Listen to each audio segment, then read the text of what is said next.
কালকে রাতে থেকে যে জার্নি করতেছি, কোনো ক্লান্তি বা বিরক্তি ভাব আছে কিনা একটু বলো। শারীরিক ক্লান্তি ছিল, কিন্তু হোটেলে রুম নিয়ে থাকার পরে ক্লান্তি চলে গেছে। আচ্ছা, কেউ যদি শ্রীমঙ্গল আসতে চায় তার জন্য সকালে আসা বেটার নাকি রাতের ট্রেনে আসাটা বেটার হবে? তার জন্য একটু ফোকাস করো উপরের আসা দিকে। বেটার না, কারণ সে যদি একদিনের সময় নিয়ে আসে তাহলে তার জন্য রাতে আসাটা বেটার। আর এমনিতেও ঢাকা থেকে যারা শ্রীমঙ্গলের উদ্দেশ্যে আসে তারা রাতে আসে, রাতে ট্রেনে আসে। না, আমরা যেহেতু একটা ভোগান্তিতে পড়ছি রাতের ট্রেনে, যেমন আমরা স্ট্যান্ডিং টিকিট, আমাদের কারণে আমাদের এক্সপিরিয়েন্স ছিল না যে আমরা ট্রেন পাবো কি পাবো না, তো আমরা হুট করে এসে পড়েছি স্টেশনে, আমরা পাই নাই।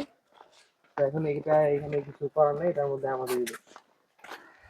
আচ্ছা, শ্রীমঙ্গল যদি কেউ আসে তাহলে থাকার জন্য বা রাতে যদি কেউ স্টে করতে চায় তাহলে তো অনেক ধরনের রিসোর্ট আছে এবং কম বাজেটের হোটেল আছে। তো একবারে যারা বিগিনার অথবা ট্রাভেল করবে, একা একা জার্নি করবে বা দু একজন সাথে জার্নি করবে, তারা যদি রাতে হঠাৎ এসে পড়ে তাহলে কিভাবে কোথায় থাকতে পারে? যদি রাতে হঠাৎ এসে পড়ে, যদি তাদের, এটা নির্ভর করবে তারা কিরকম বাজেটের মধ্যে থাকবে এবং কোয়ালিটিটা ইনশিওর করতে পারে।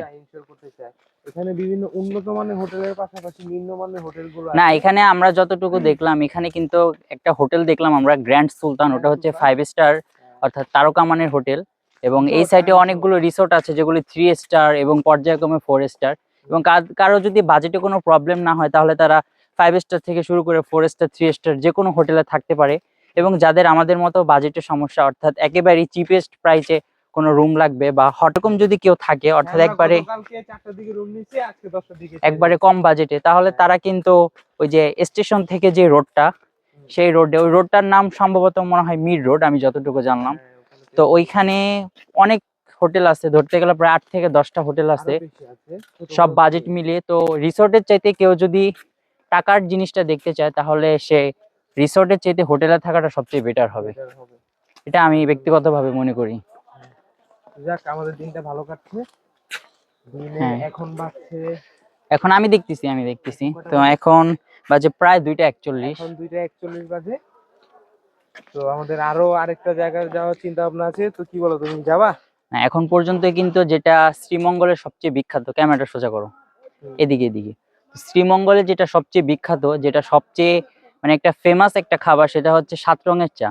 যেটা খাওয়ার জন্য মূলত যত দর্শনার্থীরা আছে এবং ট্রাভেলার্স আছে তারা কিন্তু মূলত 7 রঙের চা খাওয়ার জন্যই আসে। তবে এটা স্বাদটা কিরকম ওটা তো জানি না, স্বাদটা আমরাও জানি না, তো স্বাদটা টেস্ট করার ইচ্ছা আছে। যেমন সিলেটের যে 7 রঙের চা, এটা একটা বিখ্যাত এবং বাংলাদেশ বিখ্যাত, সিলেট ছাড়া অন্য কোথাও পাওয়া যায় না।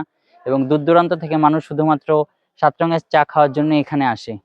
তো আমরাও দেখি ট্রাই করতে পারি কিনা সিলেটের 7 রঙের চা, শ্রীমঙ্গলের 7 রঙের চা। ট্রাই করবা? কি, দেখা যাক ট্রাই করা যায় কিনা। এরপর অন্য কোথাও যাবা?